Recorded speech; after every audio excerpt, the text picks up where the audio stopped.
ராமநாதபுரம் மண்ணு பிலிப்பைன்ஸ் நாட்டு பொண்ணு தமிழ் முறைப்படி நின்னு கல்யாணத்தை நடத்தி வின்னு.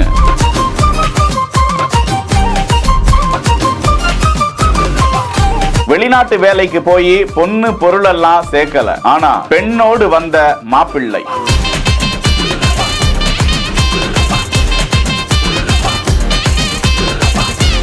நம்ம ஊரு தம்பிய கரம் பிடித்து வாழ்க்கையை தொடங்கி இருக்கும் ஆஃபா என்ற பெண்.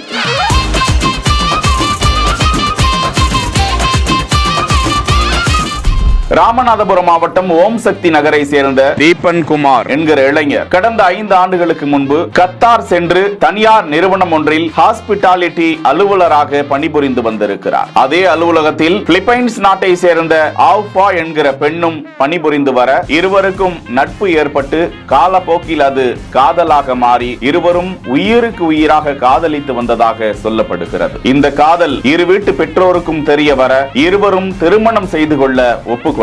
கடல் கடந்து ஆஃபா ராமநாதபுரத்திற்கு அந்த இளைஞரோடு வந்து பெற்றோரின் சம்மதத்தோடு இப்படி கோலாகலமாக திருமணம் நடந்திருக்கிறது. தமிழ் முறைப்படி வேத மந்திரங்கள் முழங்க கணவரை ஏற்றுக்கொள்வதாக கடவுளிடம் சமர்ப்பித்து அவர் அந்த இளைஞரை கரம் பிடித்திருக்கக்கூடிய காட்சி வெளியாகி பெரு நிகழ்ச்சியை ஏற்படுத்தி வருகிறது. அந்த தம்பதிக்கும் அந்த குடும்பத்தினருக்கும் வாழ்த்துக்களை பகிர்ந்து வருகிறார்கள். செய்திகளை வழங்குவோர் Lexco holidays, MCR pure cotton club, doctor Srivarma wellness.